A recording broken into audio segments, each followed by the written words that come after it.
જય શ્રી કૃષ્ણ સર્વ વૈષ્ણવોને મારા ભગવત સ્મરણ।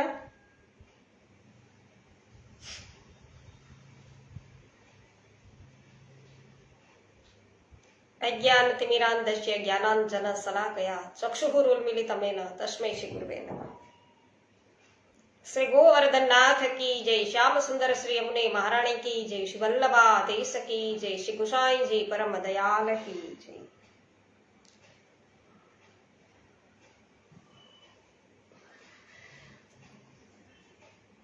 પવિત્ર 11 એકાદશીની સર્વ વૈષ્ણવોને ખૂબ ખૂબ મંગલ બધાઈ। નીતાબેન પટેલ સર્વપ્રથમ ઉપસ્થિત થયા છે। જય શ્રી કૃષ્ણ નીતાબેન। વિનોદભાઈ ગજર જય શ્રી કૃષ્ણ। ભાવનાબેન ગજર જય શ્રી કૃષ્ણ।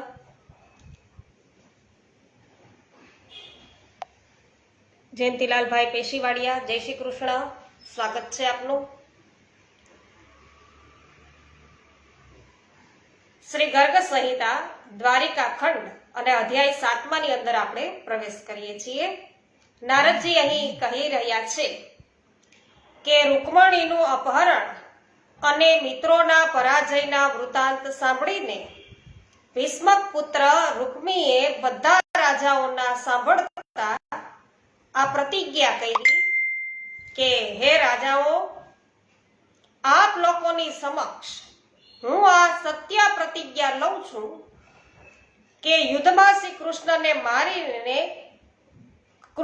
મારીને રૂકમણીને પાછી લાવ્યા વિના હું આ કુંડીરપુરમાં પ્રવેશ કરીશ નહીં। આમ કહી અને મહાઉદ્ભટ વીરે દિવ્ય કવચ ધારણ કર્યું અને જે મજબૂત અને શ્યામ વર્ણનનું હતું, તો શ્યામ વર્ણનું એને કવચ છે એ ધારણ કર્યું અને તેને જોઈને એવું લાગતું હતું જાણે કે નિર્મળ વાદળોથી બનેલું એ હોય।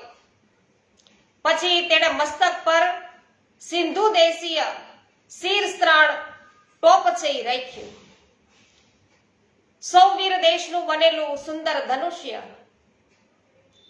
લાટ દેશના 2 તર્કસ, મલેચ્છ દેશની તલવાર, કુટજ દેશની ઢાલ, એઠેરની મહાશક્તિ અને ગુજરાતી ગદા, બંગાળનું પરિઘ અને કોંકણ દેશના હસ્તત્રાણ દસ્તાના ધારણ છે એ કરી અને આંગળીઓમાં ગોધાના ચામડાથી બનેલું અંગુલી ત્રાણ છે એ બાંધ્યું અને કિરીટ રત્નમય કુંડળ અને સુવર્ણના બાજુબંધથી વિભૂષિત થઈ અને રૂકમીએ યુદ્ધ કરવાનો નિર્ણય કર્યો। પછી ચંચળ અશ્વોથી યુક્ત જૈત્ર રથ પર આરૂઢ થઈ અને 2 અક્ષોહિણી સેનાને સાથે લઈ અને તે શ્રી કૃષ્ણનો પીછો કર્યો। શત્રુઓની સેનાને પુનઃ આવતી જોઈને મહાબળવાન બલરામે યાદવોની સેના સાથે લઈ અને સમરાંગણમાં તેમનો સામનો કર્યો। રૂકમી વારંવાર ધનુષ ટંકાર કરતો અને કઠોર વચન બોલતો અતિરથી દેવેશ્વર શ્રી કૃષ્ણની પાસે ગયો અને એવું બોલ્યો, અરે ઉભો રે, તું જીવતો રહેવા માંગતો હોય તો મારી બેનને તરત જ છોડી દે, નહીં તો હું સેના સહિત હમણાં જ યમલોકમાં મોકલી દઉં છું। કે તારા કુળ ઉપર તો રાજા યયાતિનો શાપ લાગેલો છે અને તું તો ગ્વાલોનું એઠું ખાનારો છે। જરાસંઘ ભયથી ડરે છે અને કાલયવનની આગળથી પોઠ બતાવીને નાસી ચૂક્યો છે। આમ કહી અને તેણે પોતાના ભાથામાંથી બાણ કાઢી અને ધનુષ પર ચડાવ્યું અને તેને કાન સુધી ખેંચી અને શ્રી કૃષ્ણની છાતીને લક્ષ્ય કરીને ચલાવ્યું। એ બાણથી ઘાયલ થવા છતાં પણ ભગવાન શ્રી કૃષ્ણે એક સાયકથી તેના ધનુષ્યની ટંકાર છે એ કરનારી પ્રત્યંચા છે એને તોડી નાખી, કાપી નાખી। પછી રૂકમીએ તરત જ પોતાના ધનુષ પર ટંકાર ધ્વનિ કરનાર બીજી સુવર્ણ ભૂષિત પ્રત્યંચા ચડાવી અને 10 બાણો દ્વારા રણભૂમિમાં શ્રી હરિને ઘાયલ કર્યા। ત્યારે શ્રી કૃષ્ણે બાણ મારીને રૂકમીને પ્રત્યંચા સહિત ધનુષને તત્ક્ષણ જ કાપી નાખ્યા. શ્રી કૃષ્ણે પોતાના અમોઘ બાણ દ્વારા વચ્ચેથી જ તે ધનુષ્યના 2 ટુકડા કરી નાખ્યા અને પછી તેમણે રૂકમીને 100 બાણો મારી અને યુદ્ધમાં છિન્ન ભિન્ન કરી નાખ્યો. ધનુષ કપાઈ જતા વિદર્ભ રાજકુમારે શ્રી હરિના પર ચમચમાતી મહાશક્તિ ચલાવી. ગદાધારી ભગવાન ગદાગ્રજે પોતાની ગદાથી એ મહાશક્તિ પર પ્રહાર કર્યો અને જેનાથી તેના 2 ટુકડા થઈ ગયા. એ ખંડિત શક્તિએ રૂકમીના જ 2 સારથીને મારી નાખ્યા. તો ભગવાનની વેગીલી કૌમોદની નામવાળી ભારે ગદાએ રૂકમીના રથની ઉપર પડી અને તેને અશ્વો સહિત ચૂરે ચૂરો કર્યા. ત્યારે ભીષ્મક કુમાર રૂકમીએ પણ શ્રી હરિ પર ગદા ચલાવી, કિંતુ ભગવાને તેને પુનઃ ચક્ર ચલાવીને ચૂર કર્યા. સોનાના બાજુબંધથી વિભૂષિત બળવાન રૂકમીએ બંગાળનું પરિઘ હાથમાં લઈને તેના દ્વારા શ્રી હરિના ખભા ઉપર પ્રહાર કર્યો અને યુદ્ધભૂમિમાં વાદળાની જેમ ગર્જના કરવા લાગ્યો. પરિઘનો માર લાગતા પણ પુષ્પમાળાના પ્રહારને પણ નહીં ગણકારનારા હાથીની જેમ ભગવાન અવિચળ રહ્યા. તેમણે જ છે પરિઘની સમરાંગણમાં રૂકમી પર પ્રહાર કર્યો. પરિઘની ચોટ ખાઈ અને રૂકમી મનોમન કંઈક વ્યાકુળ થઈ ગયો. પછી તેણે યુદ્ધભૂમિમાં માધવની ભરસીના કરતા ઢાલ અને તલવાર હાથમાં લીધી. ભગવાને પણ પોતાના ખડકના પ્રહારથી તેની ઢાલ અને તલવારને કાપી નાખ્યા. એ તલવારના અગ્રભાગથી રૂકમીના શિરસ્ત્રાણ અને વિશાળ કવચ કાપીને પડી ગયા, કપાઈને પડી ગયા અને તેના દસ્તાનાને પણ કાપી નાખ્યું. હવે યુદ્ધમાં રૂકમીના હાથમાં કેવળ તલવારની મુઠ્ઠ જ રહી હતી. તો એ દશામાં પોતાની પાસે આવેલા રૂકમીને શ્રી હરિએ ભુજદંડોથી પકડી અને પૃથ્વી પર પકડ્યો અને તેના પર ચડી ગયા. રોષથી તીક્ષ્ણ ધારવાળી પોતાની નંદક નામની ખડક છે એ હાથમાં લીધી અને શ્રી કૃષ્ણે પોતાના ભાઈને મારવા તૈયાર થયેલા જોઈ અને રૂકમણી ભયથી વ્યાકુળ થઈ અને પતિના ચરણોમાં પડી અને સતી સાધ્વી રાજકુમારીએ કરુણ સ્વરમાં એવું કહ્યું. શું બોલ્યા રૂકમણીજી કે હે અનંત, હે દેવેશ્વર, જગન નિવાસ યોગેશ્વર, આપની શક્તિ અચિંત્ય છે. આપ આ જગતના પાલનહાર છો, માટે હે કરુણા સાગર, આપના દ્વારા શાલ સમાન વિશાળ ભુજાવાળા મારા ભાઈનો વધ કરવો યોગ્ય નથી. શ્રી નારદજી બોલ્યા છે કે હે રાજન, ડરના માર્યા વિલાપ કરતા રૂકમણીનું મોં દુઃખના કારણે સુકાઈ ગયું હતું અને તેમનો કંઠ પણ રૂંધાઈ ગયો હતો. પોતાના પ્રિયા સતી રૂકમણીની આવી દશા જોઈ અને શ્રી હરિ રૂકમીના વધથી દૂર થયા. પછી તેને કમરબંધ બાંધીને તીક્ષ્ણ ધારવાળી તલવારથી શ્રી હરિએ રૂકમીના અડધા મુખની દાઢી અને મૂછ વાળ બધાય સાફ કરી નાખ્યા. એટલામાં જ 2 અક્ષોહિણી સેનાનો પરાજય કરી અને સૈનિકો સહિત બલરામજી છે ત્યાં આવી પહોંચ્યા. તેમણે જોયું કે રૂકમી કદરૂપી અને દિન અવસ્થામાં બંધાઈને પડેલો છે.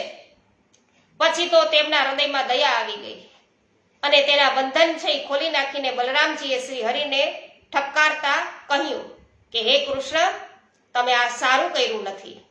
આ લોકનિંદિત કર્મ છે. આપની પત્નીના ભાઈઓની સાથે આવો પરિહાસ નહીં કરાય. જેના મોટા ભાઈને તમે કદરૂપો કર્યો છે તે રૂકમિણીના ભાઈની આ દુર્દશાથી ચિંતિત થઈને તમને શું કહેશે કે? તો શ્રી કૃષ્ણને આમ કહી અને તેમણે રૂકમણીજીને કહ્યું કે હે કલ્યાણી, તમે શોક ના કરો. હે સુચિ સ્મિતે, સ્વસ્થ થઈ જાઓ. હે આર્યકુમારી મહામતે, તમે શોક છોડી દો. મનમાં દુઃખ ગણો નહીં.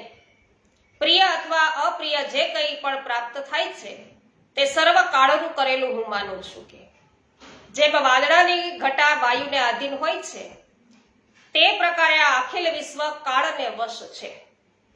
એ કાળને તમે કરનારા સ્વામી પરમેશ્વર અને વિષ્ણુ માનો તો હું અને મારું એવો ભાવ જ છે એ જગતના માટે બંધનનું કારણ છે. એટલે કે અહંતા ને મમતા વિશે. તો અહંતા અને મમતાથી રહિત ભાવ છે એ જ મોક્ષ છે, તેમાં સંશય નથી. તો એ જ શ્રી મહાપ્રભુજી વૈષ્ણવો આપણને સમજાવે છે. આપણા પુષ્ટિ ભક્તિ માર્ગની અંદર અહંતા અને મમતાનું દમન કરવાની વાત નથી, સમન કરવાની વાત નથી, પણ આપણી અહંતા અને મમતા છે એનાથી રહિત આપણે કઈ રીતે થવું, તો કે એ પ્રભુમાં જોડવાની વાત છે, પ્રભુ તરફ વાળી દેવાની વાત કરી. તો સુખ અને દુઃખ દેનાર બીજું કોઈ જ નથી. આ બધો છે એ લોકોનો ભ્રમ છે. શત્રુ, મિત્ર અને ઉદાસીનની કલ્પના સંસારી લોકો દ્વારા અજ્ઞાનનું કારણ જ છે એ કરેલી છે. આ પ્રમાણે ભગવાન બલરામના સમજાવવાથી ભીષ્મક પુત્રી છે પુત્ર રૂકમી એ વેરભાવ છોડી પછી ચાલ્યો ગયો અને રૂકમણીને પણ પ્રસન્નતા થઈ. તો રૂકમીના મનોરથ વ્યર્થ તો થઈ ચૂક્યા જ હતા. બલરામ અને શ્રી કૃષ્ણના દ્વારા જીવિત છોડી દેવાથી પોતાના કદરૂપાપણાની ઘટનાને યાદ કરી અને તેણે તપમાં લાગી જવાનો વિચાર કર્યો કે હવે તપ કરવું જોઈએ. પણ મુખ્ય મંત્રીઓએ મના કરવાથી તેણે તપનો વિચાર છોડી દીધો. તો પણ કુંડિનપુર છે એમાં ફરીથી પગ મૂક્યો નહીં એણે, કારણ કે એને કીધું તું રૂકમણીને પાછો લઈને આવું તો ત્યાં પાછો પગ મૂકીશ. તો રૂકમીએ પોતાના નિવાસને માટે ભોજકટ નામની એક ઉત્તમ નગર છે એનું નિર્માણ કર્યું. અને હે રાજન, બલરામ અને યદુવંશી યોદ્ધાઓથી ઘેરાયેલ રૂકમણી સહિત ભગવાન ગોવિંદ છે પોતાના વિજય દુંદુભી વગાડતા વગાડતા દ્વારિકા ચાલ્યા ગયા અને ત્યાં મહામહોત્સવ છે મનાવવામાં આવ્યો. માર્ગશીર્ષ માસમાં સાક્ષાત શ્રી હરિએ વૈદિક વિધિના અનુસાર રુચિર મુખવાળા રૂકમણીની સાથે લગ્ન કર્યા અને રૂકમણીપતિ શ્રી હરિના લગ્ન છે થઈ જતા શ્રી રૂકમણી દેવી તેના રૂક મંદિર સુવર્ણ ભવનની શોભા વધારવા લાગ્યા. તો વાગે ઢોલ શરણાઈ ને વાજા. તો આજે દ્વારિકાનાથ છે બન્યા છે વર રાજા. તો શ્રી હરિના લગ્ન થઈ ગયા છે. પુણ્યવતી દ્વારિકા નગરી તે વખતે દેવરાજ ઇન્દ્રની અમરાવતી સમાન સુશોભિત વૈષ્ણવો થઈ રહી હતી. ભીષ્મક નંદિની રૂકમણીના લગ્નની આ કથાને જે ભક્તિ ભાવે સાંભળે છે તે ભક્ત આલોકમાં પણ વૈભવથી સંપન્ન રહે છે અને દેહાવસન પછી તે મોક્ષ પામે છે. તો વૈષ્ણવો આ બધા તો લૌકિક ફલ છે આપણા પુષ્ટિ માર્ગીઓ માટે. તો પવિત્ર 11 આજે છે વૈષ્ણવો, પવિત્ર ધરાવો છો એના પણ ઘણા બધા ફલ છે. તો એ ફલને વૈષ્ણવો આપણે તો લક્ષ્યમાં લેતા જ નથી. શું મૂળ શું છે, પુષ્ટિ માર્ગનું મૂળ શું છે એને આપણે વળગી રહેવાનું છે. એટલે પવિત્ર આપણે સાવ અર્થે ધરાઈએ છીએ. શ્રી મહાપ્રભુજી છે વૈષ્ણવો એમને અનુસરીને એમને કહેલા સિદ્ધાંત છે એને અનુસરી અને આજે પવિત્ર એકાદશી છે તો એ પ્રકારે આપણા માથે બિરાજતા આપણા ઠાકોરજીને આપણે 360 તારનું વૈષ્ણવ છે એ પવિત્ર છે અવશ્ય ધરાવવું જોઈએ. તો આ પ્રમાણે શ્રી ગર્ગ સંહિતામાં દ્વારિકા ખંડના શ્રી નારદ બહુલાશ્ચ સંવાદમાં શ્રી રૂક્ષ્મણીનો વિવાહ નામનો આ 7મો અધ્યાય છે પૂરો થયો. રંજનબેન લુણાગરિયા જય હો, સ્વાગત છે. વિઠ્ઠલભાઈ ગોંડલિયા સ્વાગત છે, તમને પણ મંગલ બધાઈ. ભાવનાબેન ભાલોડિયા હા સ્વાગત છે આપનું, બધાઈ હો, સર્વ વૈષ્ણવોને બધાઈ છે. નિલેશભાઈ ગામી સ્વાગત છે. હેમાબેન ગુજરાતી સ્વાગત છે, જય હો. નીતાબેન જય હો. નિલેશભાઈ ગામી સ્વાગત છે. હેમાબેન ગુજરાતી જય હો, સ્વાગત છે આપનું બધાઈ. હા, યુટ્યુબમાં આપનો વિડીયો પવિત્ર એકાદશીનો ખૂબ નું જે મહત્વ છે એ ખૂબ જ સરસ છે. પવિત્રના પ્રકાર સુંદર વર્ણન કર્યું છે. દરેક વૈષ્ણવોને સાંભળી લેવા જોઈએ એમ વિનોદભાઈ કહી રહ્યા છે. આભાર વિનોદભાઈ આપનો ખૂબ ખૂબ. નિલેશભાઈ ગામી જય હો. ઓહો, શિલ્પાબેન લુણાગરિયા, જગદીશભાઈ લુણાગરિયા સ્વાગત છે. ચતુરાબેન સ્વાગત છે, ચતુરાબેન ગામી. હેમાબેન ગુજરાતી જય હો, સ્વાગત છે. દિનેશભાઈ સંચાળા સ્વાગત છે. સોનલબેન સતાશિયા સ્વાગત છે. હા, મહામંત્રના પ્રાગટ્ય દિવસની ખૂબ ખૂબ મંગલ બધાઈ. જય હો. કૃષ્ણાબેન સુદાની જય હો. તમને પણ ખૂબ ખૂબ મંગલ બધાઈ. અને કાલે અમે યાદ કરતા હતા કૃષ્ણાબેન, હું અને પપ્પા કે કૃષ્ણાબેન તો ખોવાઈ ગયા ને શું કે? મેં કીધું ના ના ખોવાયા નથી પપ્પા. મેં કીધું મને મેસેજ કરે છે, ભગવત સ્મરણ કરે છે અને કૃષ્ણાબેનને મળ્યા ને મેં કીધું પપ્પા આપણે એનું વરસ થાય છે. મેં કીધું પવિત્રા બારસ છે એટલે અમે તમને કાલે ખૂબ યાદ કર્યા. આપણે મળ્યા એનું વરસ થાય છે અને મને હજી એવું જ લાગે છે કે આપણે હમણાં જ મળ્યા છીએ. હો માધુરીબેન મિશ્રી જય હો. મનસુખભાઈ ગજેરા સ્વાગત છે આપનું પણ. નીતાબેન બધાઈ, જ્યોત્સનાબેન ધામેચા સ્વાગત છે. જયાબેન ઘોડાસરા, શાંતિભાઈ ઘોડાસરા, ઉકાભાઈ ભેસાનિયા, કુંદનબેન પરમાર, મહેશભાઈ વસોયા, શૈલેષભાઈ દુધાત્રા, સર્વ વૈષ્ણવોનું સ્વાગત છે.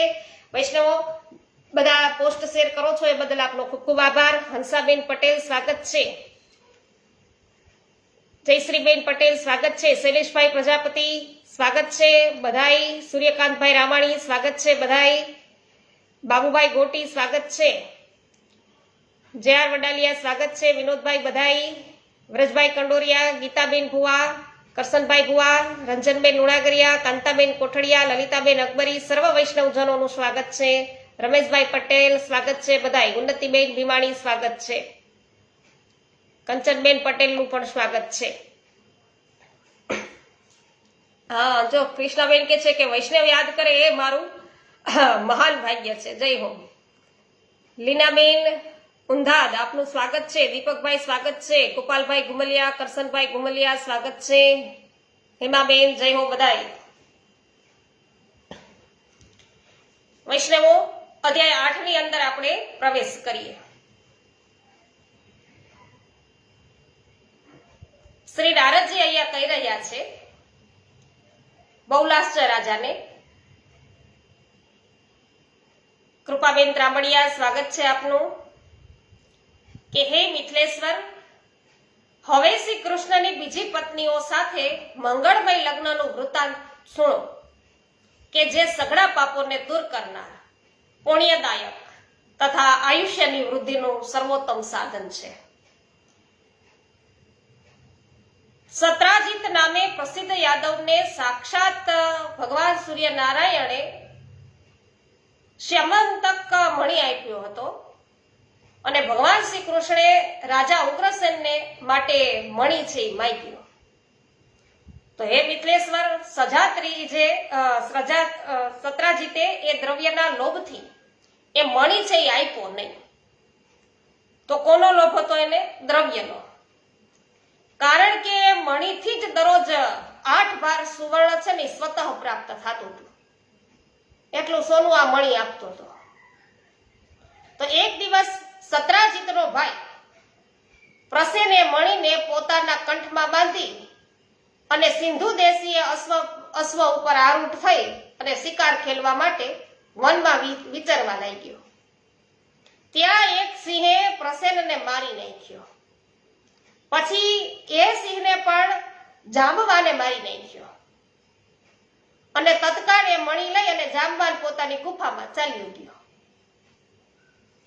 તો સત્રાજીત લોકોમાં એવો પ્રચાર કરવા લાગ્યો કે મારો ભાઈ પ્રસેન મણીને કંઠમાં ધારણ કરી અને વનમાં ગયો તો, પણ શ્રી કૃષ્ણે ત્યાં તેનો વધ કરી નાખ્યો. આવું મહિનો બોલવા. તેથી આજે તેઓ સભા ભવનમાં આવ્યા નહોતા. આ તો ખોટો આરોપ કહેવાય. તો ભગવાન પર આ કલંકનો ડાઘ છે લાગી ગયો. તે કેટલાક લોકોને લઈને પછી વનમાં ગયા. હે મહામતે, ત્યાં તેમણે પેલા અશ્વ સહિત મૃત્યુ પામેલા પ્રસેન છે એનું અને બીજા દ્વારા માર્યા ગયેલા સિંહના શબને પડેલું જોયું. તો એ જોઈને પગલાના ચિહ્ન પરથી એવો પતો લગાવવામાં આવ્યો કે વૃક્ષરાજ જાંબવનની ગુફા સુધી એ પહોંચી ગયા અને પછી ત્યાંથી મણી લાવવાને માટે સાક્ષાત શ્રી હરિએ ગુફામાં પ્રવેશ કર્યો અને 28 દિવસો સુધી યુદ્ધ કર્યું ત્યાં. તથા વૃક્ષરાજ જાંબવન છે એ પણ એવા જ પરાક્રમી હતા, પણ એના ઉપર ભગવાને છે વિજય મેળવ્યો જાંબવન પર. હે રાજેન્દ્ર, જાંબવાને પોતાની સુંદર કન્યા જામવતીને એ મણીની સાથે શ્રી હરિને આપી અને તે લઈને ભગવાન દ્વારિકા પાછા ફર્યા.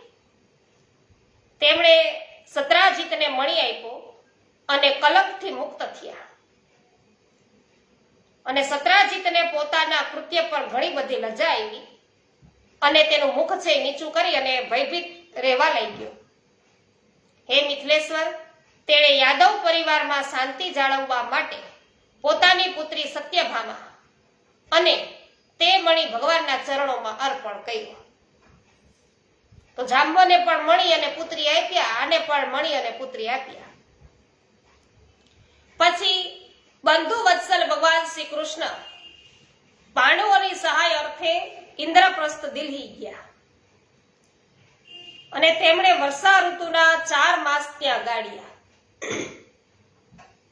તો એક દિવસ ગાંડીવધારી અર્જુનની સાથે રથ ઉપર આરૂઢ થઈ અને શ્રી હરિ નિર્મળ નીરથી ભરેલ યમુના તટ પર શિકાર ખેલવાને માટે વિચરવા લાગ્યા. ત્યાં સાક્ષાત કાલિંદી દેવી ભગવાન શ્રી કૃષ્ણને પતિ રૂપે મેળવવાની ઈચ્છાથી તપ કરતી હતી. તો પાંડવ અર્જુને તેને શ્રી કૃષ્ણને બતાવી અને પછી તેને ભગવાન સાથે લઈને ઇન્દ્રપ્રસ્થ આવ્યા. ત્યાંથી દ્વારિકામાં પહોંચી અને તેમણે મનોહરાંગી સૂર્યકન્યા કાલિંદીની સાથે વિધિસર લગ્ન કર્યા. તે વખતે પરમ મંગળમય ઉત્સવનું વિસ્તારપૂર્વક છે આયોજન કરાયું હતું. અવંતીના નરેશની એક પુત્રી હતી જે રૂપ લાવણ્યથી મનને હરનારી હતી.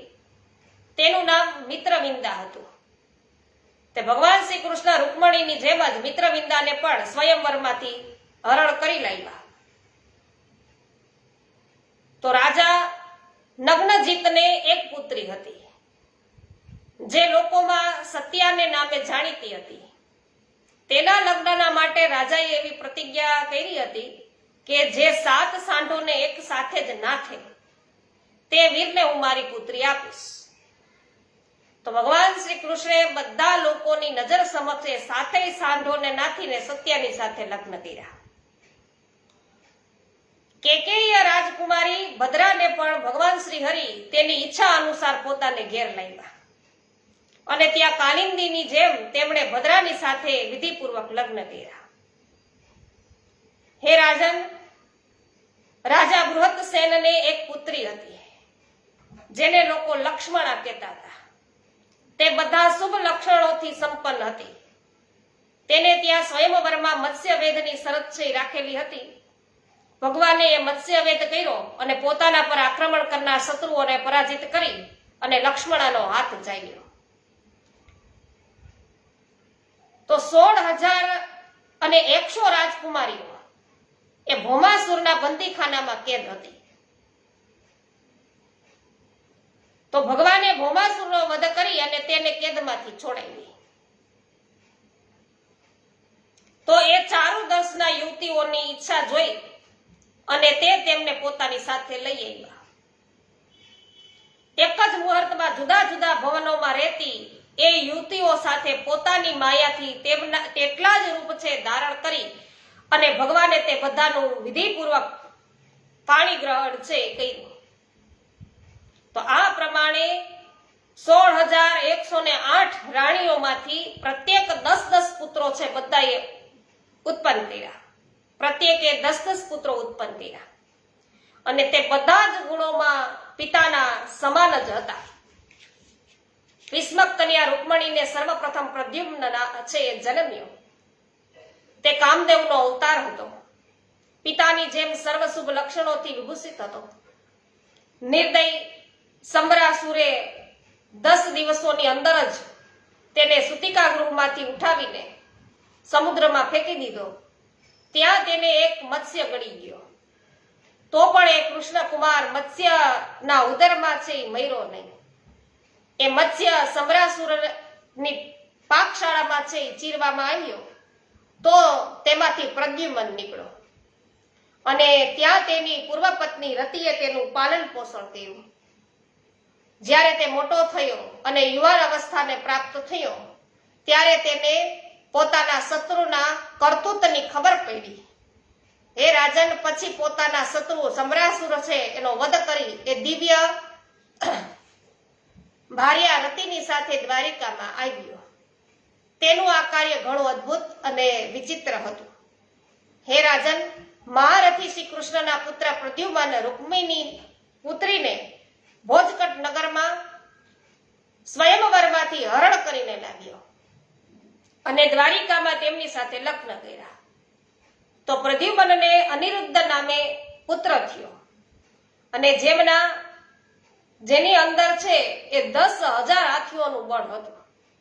અનિરુદ્ધની અંદર તેને બ્રહ્માજીનો અવતાર છે વૈષ્ણવ માનવામાં આવતો હતો અને તેની કાંતિ શરદ કાળના પ્રફુલ્લ નીલકમળના જેવી જ શ્યામ હતી. આ પ્રમાણે મેં પૂર્ણતમ ભગવાનના ચતુર વ્યુહાવતારનું અને તેમના લગ્ન સંબંધી પરમ મંગળમય ચરિત્રનું તમને વર્ણન કર્યું છે, જેને બધા પાપો જે છે એ બધા જ પાપોને દૂર કરનાર છે, પુણ્યકારી છે તથા આયુષ્યની વૃદ્ધિ છે એનું આ ઉત્તમ સાધન છે. હે રાજન, હવે તમે શું શ્રવણ કરવા ઈચ્છો છો તે કયો. તો આ પ્રમાણે શ્રી ગર્ગ સંહિતામાં દ્વારિકા ખંડના શ્રી નારદ બહુલાચ સંવાદમાં શ્રી કૃષ્ણની સમસ્ત રાણીના વિવાહનું વર્ણન આ નામનો 8મો અધ્યાય પૂરો થયો. જીતુભાઈ પોકિયા સ્વાગત છે. રસિકભાઈ ગઢિયા, અંસુયાબેન ગઢિયા સ્વાગત છે. કથિરિયા વલ્લભભાઈ સ્વાગત છે. જય હો વિનોદભાઈ. ગિદ્ધરલાલભાઈ પટેલ સ્વાગત છે. જય હો. પોસ્ટ શેર કરવા બદલ આભાર. બિપિનભાઈ ડોબરિયા સ્વાગત છે.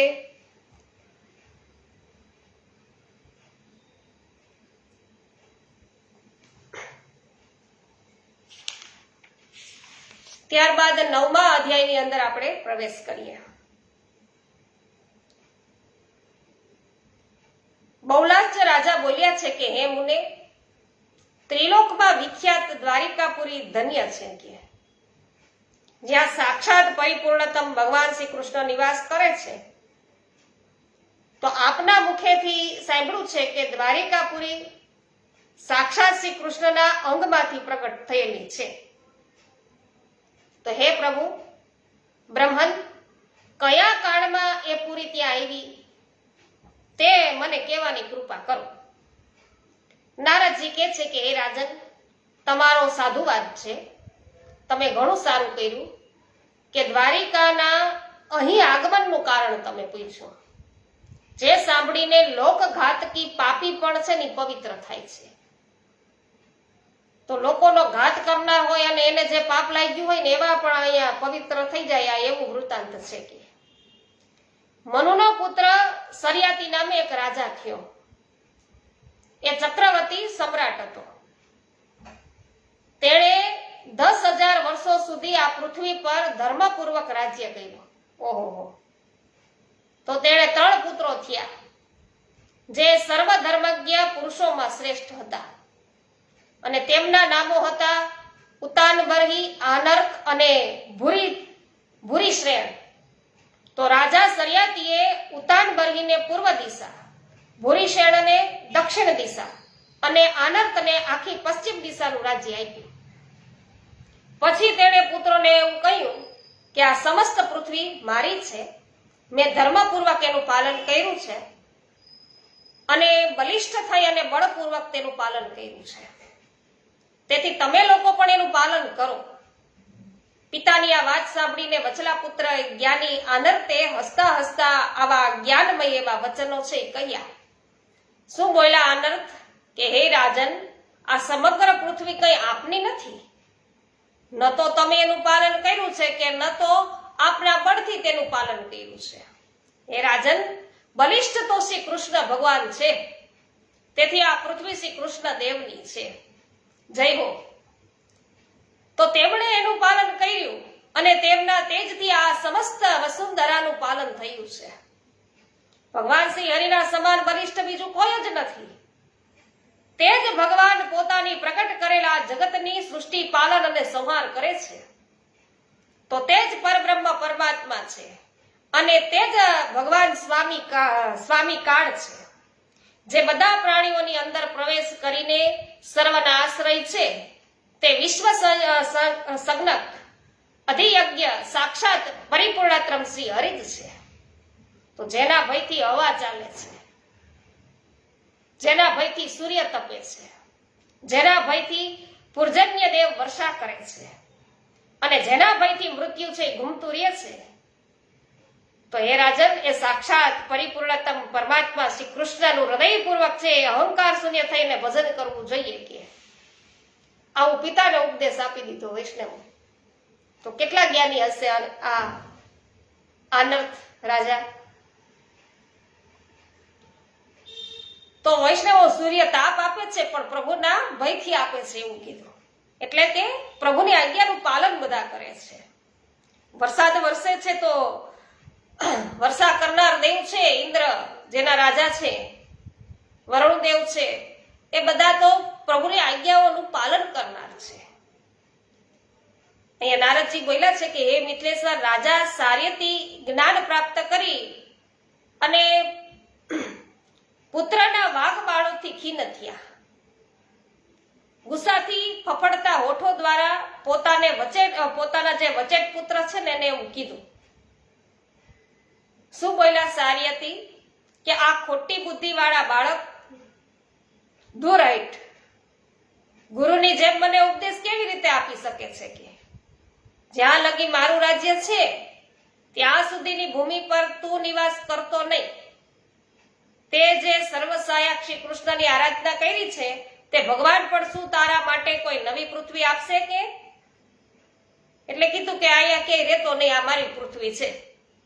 એના પિતા કે હવે તને કોઈ ભગવાન બીજી પૃથ્વી આપશે તારે રહેવા હાટું? આવો પ્રશ્ન કર્યો. નારદજી કે છે રાજાને કે હે મિથિલેશ્વર, તેના આમ કહેવા પર બીજાને માન દેનાર આનર્તે રાજાને એવું કહ્યું કે જ્યાં સુધી આપનું પૃથ્વી પર રાજ્ય છે ત્યાં સુધી મારો નિવાસ નહીં થશે. કે તો પિતા રાજા સરિયાતી દ્વારા કાઢી મૂકેલા આનર્ત તેનાથી વિદાય થઈ અને સમુદ્રના તટ પર ચાલ્યા ગયા અને સમુદ્રની વેળામાં પહોંચી અને 10,000 વર્ષો પર્યંત તેઓ તપ કરતા રહ્યા. તો આનર્તની પ્રેમ લક્ષણા ભક્તિ છે એનાથી પ્રભુ પ્રસન્ન થઈ અને ભગવાન શ્રી હરિએ તેને પોતાના સ્વરૂપના દર્શન કરાવ્યા અને વરદાન માંગવા માટે કહ્યું. તો આનંદ બંને હાથ જોડીને શીઘ્રતાથી ઉઠી રોમાંચયુક્ત તથા પ્રેમથી વિવળ થઈ અને તેણે ભગવાન શ્રી કૃષ્ણના ચરણારવિંદોમાં પ્રણામ કર્યા અને આનંદ બોલ્યા કે સર્વના હૃદયમાં નિવાસ કરનાર આપ વાસુદેવને નમસ્કાર હો. આકર્ષણ શક્તિના અધિષ્ઠાત દેવતા આપ સંકર્ષણને નમસ્કાર હો. કામાવતાર પ્રદ્યુમન અને બ્રહ્માવતાર અનુરુદ્ધને પણ નમસ્કાર હો. તેમના પુત્રને પણ નમસ્કાર કર્યા પ્રભુના. તો હે ભગવાન, આપ સાધુ સંતોના પ્રતિપાલક છો, આપને વારંવાર નમસ્કાર હો. હે દેવ, મારા પિતાએ મને રાજ્યની બહાર કાઢી મૂક્યો છે, તેથી હું આપના શરણે આવ્યો છું. મને બીજી કોઈ ભૂમિ આપો કે જ્યાં મારો નિવાસ થઈ શકે. ધ્રુવ પણ જેના કૃપા પ્રસાદથી સર્વોત્તમ પદને પ્રાપ્ત થયા, પ્રણત જનોના દુઃખ દૂર કરનારા એ ભગવાન, આપને મારા નમસ્કાર હો. તો ધ્રુવજી ઉપર પર પ્રભુએ આવી કૃપા કરી, એને અચલ સ્થાન આપ્યું ધ્રુવજીને. અહીંયા નારદજી કહે છે કે હે રાજન, આનંદ અને દિન જાણી અને દિલ વત્સલ ભગવાને પ્રસન્ન થઈ અને વાદળ સમાન ગંભીર વાણીમાં એવું કહ્યું કે હે નરેશ્વર, આ લોકમાં બીજી તો કોઈ પૃથ્વી નથી, કે તો હું શું કરું? હે પરમ તપ, તમારી ભક્તિથી હું સંતુષ્ટ છું, માટે તારી વાત સત્ય કરવાના માટે તને દિવ્ય લોક વૈકુંઠ ધામનો 100 યોજન લાંબો અને પહોળો ભૂખંડ લાવીને આપું છું. કે તો વૈકુંઠમાંથી છે એ ભૂખંડનો ભાગ લાવીને કે આપું પ્રભુ કે, અને એ અત્યંત નિર્મળ અને શુભ છે. કે તો હે વિદેહરાજ, નારદજી કે હે વિદેહરાજ, આનંદ નરેશને આમ કહી અને ભક્ત વત્સલ ભગવાન શ્રી કૃષ્ણે વૈકુંઠથી 100 યોજન વિશાળ ભૂખંડ ઉખેડીને મંગાવ્યો અને ભયંકર ગર્જના કરનાર મહાસાગરમાં સુદર્શન ચક્રથી ખાડો પાડીને તેના પર એ ભૂખંડને સ્થાપ્યો. તો રાજા આનર્ત 1,00,000 વર્ષો સુધી પુત્ર પૌત્રોથી સંપન્ન થઈ અને ત્યારે એને રાજ્ય કર્યું. અને એ રાજ્યમાં વૈકુંઠનો વૈભવ ભરેલો હતો, કારણ કે વૈકુંઠથી જ આવ્યું. તો આનર્તના પિતા સર્યાતીએ જ્યારે આ સમાચાર સાંભળ્યા ત્યારે તેને ઘણું આશ્ચર્ય થયું. તો આનર્તની કૃપાથી જ આનર્ત નામે જે દેશ છે એ પ્રગટ થયો. આનર્તને રેવત નામે પુત્ર થયો અને પૂર્વકાળમાં શ્રી શૈલ નામે પર્વતનો પુત્ર હતો. તો આનર્તે તેના પોતાના હાથોથી ઉખેડીને આનર્ત દેશમાં એ સ્થાપિત કર્યો. રેવતના દ્વારા લાવવાથી તેના નામ પરથી તે પર્વત છે એ રેવતક નામે વિખ્યાત થયો. રાજા રેવત કુશસ્થળીપુરીનું નિર્માણ કરાવીને ત્યાં દીર્ઘકાળ સુધી રાજ્ય કર્યા પછી પોતાની કન્યા રેવતીની સાથે લઈ રેવતી છે એને સાથે લઈ અને પછી બ્રહ્મલોકમાં ગયો. તો આ બધી કથા દ્વારા બળદેવજીના લગ્ન પ્રસંગમાં છે વૈષ્ણવ રેવતીજીની વાત આવી છે એટલે કહેવાઈ ગયેલી છે. તો તે કારણે પૂર્ણમયી દ્વારિકાપુરીને દેવતાઓએ મોક્ષનું દ્વાર માન્યું છે. તો આ પ્રમાણે શ્રી ગર્ગ સંહિતામાં દ્વારિકા ખંડના શ્રી નારદ બહુલાશ્ચ સંવાદમાં આ દ્વારિકાપુરીનું પૃથ્વી પર આવવાનું કારણ એ નામનો આ અધ્યાય છે 9મો એ પૂરો થયો. તો વૈકુંઠ ધામથી પ્રભુએ છે એ લાવી આપેલો ભાગ છે આ દ્વારિકા. અરવિંદભાઈ ભંડેરી સ્વાગત છે. પાવતીબેન ઠુમર આપનું પણ સ્વાગત છે. નીતાબેન પટેલ જય હો. પોસ્ટ શેર કરવા બદલ આભાર હો નીતાબેન. લીનાબેન પટેલ સ્વાગત છે. કરશનભાઈ ભુવા જય હો. પારસભાઈ ભુવા જય હો સ્વાગત છે. મનીષાબેન અઘેરા સ્વાગત છે. તો પારસભાઈ તમે શૃંગારના ખૂબ સુંદર ફોટોસ છે મૂક્યા છે, મને ખૂબ જ ગમ્યા છે હો. રેખાબેન પોકિયા સ્વાગત છે.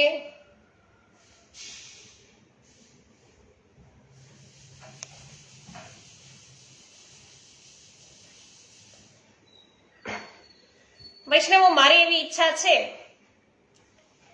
કે સિદ્ધાંત રહસ્ય મને કાલે વિનોદભાઈએ કીધું ને એટલે યાદ આવ્યું કે વિશેષ સત્સંગ આપણે એના ઉપર રાખીએ તો કેવું રહેશે. તો મને અવશ્ય કમેન્ટ દ્વારા જણાવી દેજો. આપણે બધા એ છે 16 ગ્રંથનું આચમન કરીએ છીએ. એમાં અત્યારે આપણે સંન્યાસ નિર્ણય ઉપર છે અત્યારે આપણે ટીકા બધા સાંભળી રહ્યા છીએ. પણ આજના આ પવિત્ર દિન ઉપર જેનો આજે પ્રાદુર્ભાવ થયો છે એ સ્તોત્ર છે, એ ગ્રંથ છે, એના ઉપર આપણે કદાચ 2 દિવસ લઈએ તો એ મને જરાક કહેજો. તો રાત્રિના સમયે આપણે યુટ્યુબ ઉપર એ આપણે છે 2 દિવસ સત્સંગ એ કરીએ, આજે અને કાલે. કમેન્ટ દ્વારા અવશ્ય જણાવજો. સુધીરભાઈ શાહ સ્વાગત છે આપનું. ચંદ્રિકાબેન શાહ જય હો સ્વાગત છે. શ્રી ગોવર્ધનનાથ કી જય. શ્યામ સુંદર શ્રી યમુને મહારાણી કી જય. શ્રી વલ્લભાધીશ કી જય. શ્રી ગુસાઈજી પરમ દયાલ કી જય. સાતે સ્વરૂપ કી જય. શ્રી ગોકુલનાથ કી જય. શ્રી હરિરાયજી મહાપ્રભુની જય. સર્વે વૈષ્ણવોને મારા જય શ્રી કૃષ્ણ.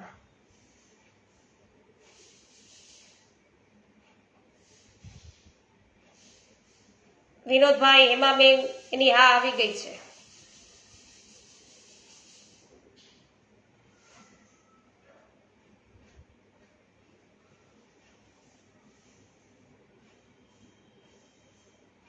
સરસ, ચાલો. જયશ્રીબેન પટેલ જય હો.